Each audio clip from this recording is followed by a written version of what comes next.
Uh, Good morning, y'all. It's bright and early. It's after 1 a.m. I woke up early, couldn't get back to sleep, and have had a lot of people request that I write a Substack about my career in music. Now, I work for a lot of bands, you know, so I left a lot of the names, the real names, out and left a lot of stuff out, but it's basically the gist of what it's like to be a sound engineer.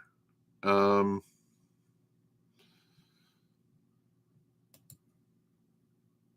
Here we go. What is this? Oh, they're both the same one. All right. Share. Let me make sure I'm sharing this correctly. Yes, I am. Okay. No, I can't move it. All right. The Sound Engineer Chronicles: Life on the Road in the Southeast by Samuel E. Robertson Jr. Sammy, or Sammy the Squirrel, or Sam the Sound Man, as I was called back then, a sound engineer hailing from Central Florida, but moved to Muscle Shoals, Alabama in 1980, carved out a unique career from 1980 to 2006, running my own production company, Radio Tokyo Productions, specializing in live sound and lighting. I served college circuit bands crisscrossing the Southeast, bringing music to life in sweaty bars and sprawling university auditoriums. For Sammy, the road wasn't just a job, it was my passion. A chaotic symphony of long drives, technical wizardry, and unforgettable moments. Plotting the course. Oh, good Lord, did I hate this part. Every tour kicked off with me, poring over my Battle Atlas map book, a pre GPS relic that guided me. Why did I put him?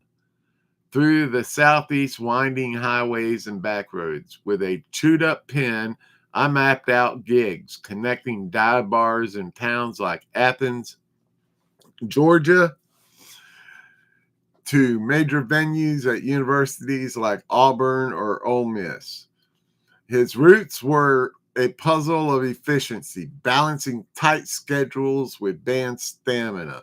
That map, its pages worn and stained with coffee and beer and whiskey and cigarette ash burns, is balance, was my lifeline. A tangible record of 1,000 journeys, life on the road. Daily life was a grind and a thrill. Long hauls in a packed truck gave way to late nights setting up gear, tweaking soundboards, and coaxing clarity from muddy acoustics. Sammy thrived on the I can spell it, but I can't pronounce it. Camad, you know, camaraderie, swapping stories with bandmates over a gas station coffee, the air thick with cigarette smoke and laughter. Each venue brought new challenges. A carnivorous hall with echoing reverb on one night, a cramped bar with buzzing lights the next. It was exhausting, exhilarating, and unpredictable. Gear fails and quick fixes. Equipment failures were the bane of Sammy's existence, striking when I least expected it. One night at the University of Georgia, at a frat party nonetheless, mid-set, the mixer frizzled out, plunging the sound into chaos, with the crowd growling antsily. I dove backstage, flashlight in my mouth, rigging a fix with a spare cable and duct tape. The show rolled on, the band none the wiser.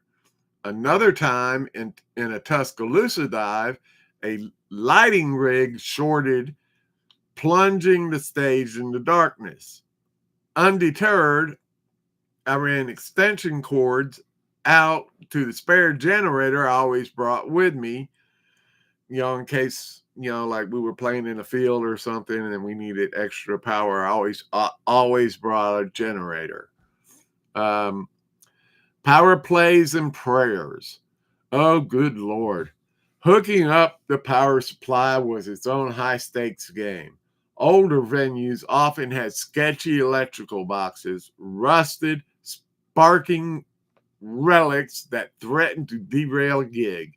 In Mobile, I once faced a particularly dicey setup. The panel hissing as I connected my gear. I crossed my fingers, muttered a prayer, and flipped the switch. Thank God the lights flared, the sound hummed, and the night was saved. It was a dance with danger that I mastered out of necessity. Unexpected hilarity.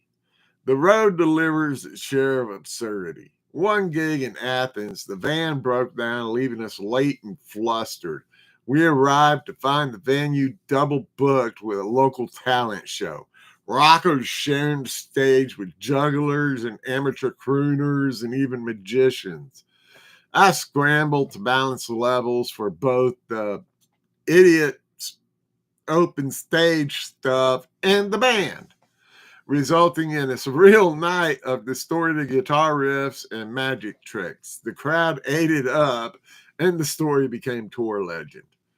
The sweet sound of success. Few things matched the pride I felt when a band I'd mixed for hit it big. One week, I'd be dialing in their sound at a hole-in-the-wall bar. The next, I'd hear they'd signed with a major label.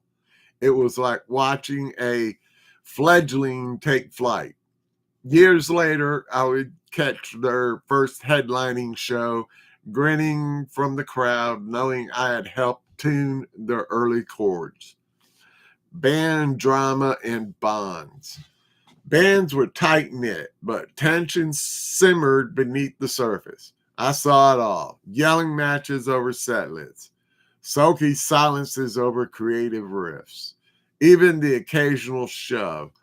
I'd step in as a peacemaker, soothing egos with a calm word or a well-timed joke, yet from the chaos bloomed friendships.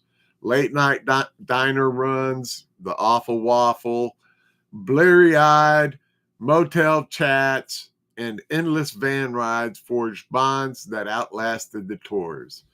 Local adventures. Locals often welcomed the traveling crew with open arms, offering insider tours. In New Orleans, a bartender ushered the band into a tucked away underground hallway, kind of like what you would see in an old gangster movie from the days whenever, alcohol during the Prohibition days. But offering insider tours in New Orleans, the bartender ushered the band into a tucked away jazz haunts in the French Quarter. The music was unreal, raw, and electric. In Nashville, a fan led us through historic studios where, of course, I nerded out over vintage consoles. These detours were the heartbeat of the road, stitching human threads into the tapestry of gigs. The Alaskan Odyssey. This is my favorite story ever.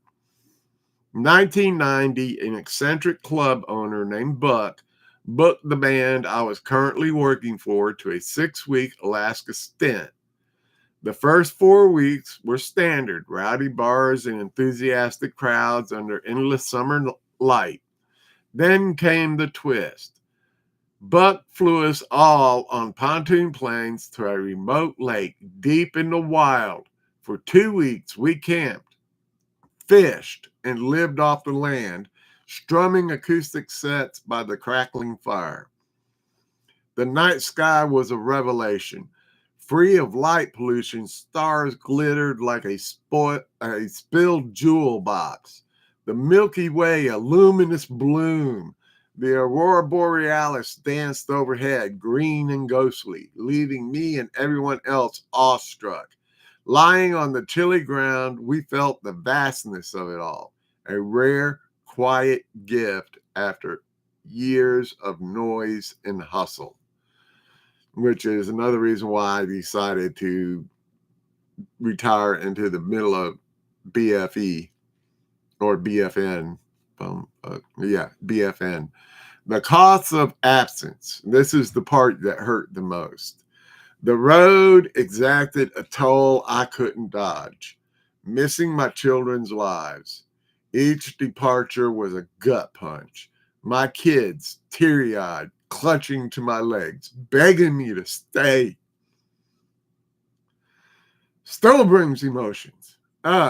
School plays, soccer matches, and holidays slipped by without me being there. A quiet ache I carried. But the returns were golden. My children would sprint into my arms, their joy a salve for the guilt I felt. I'd shower them with road-won treasures, trinkets, tales, trying to mend the time apart. Life in retrospect. By 2006, the game had shifted. Digital tech eclipsed analog, and the college circuit morphed. I decided my touring days were over, retiring to a very rural part of Southwest Virginia. Looking back, I see the where and the wonder, the sleepless nights, the triumphs over busted gear, the faces and places etched into my memory. It was a hard road, but one I'd travel again in a heartbeat, and I would. I left a lot out of this, and the people who know me and who have spoken to me in private know what I'm talking about. So, I tried to write this as best I could without naming names or pointing fingers at certain bands or anything, and even changed names of bands except for my production company, which was Radio Tokyo Productions. This way I can avoid getting sued. And I have been told many a time that if I ever wrote a book, I would be sued immediately. But anyways, here's this. Let's go ahead and out of here. There's that. And I hope y'all enjoy my little walk down memory lane. I think I'm starting to get the hang of this YouTube video stuff. Although I did have a problem trying to upload a new picture. So I had to use an old picture. It says upload new picture for a background. It wouldn't let me. Every time I clicked upload new, it wouldn't bring up my files. So something's screwy. I guess I need to restart my computer or something. But anyways, that's a brief breakdown of what it's like to be a live sound engineer with your own production company on the road. And yes, I did leave out my bad accident because I just don't want to go down that road anymore. Everybody knows about my back, 6 major surgeries on it, broke it severely, and maybe I'll talk about that in another Substack. But it's getting after 2 a.m. here, so I guess I'll just check the weather, see if I'm going to get rained on today and what the temperature is going to be like, and get dressed appropriately to head out and start doing everything. Hope y'all enjoyed it. Good night.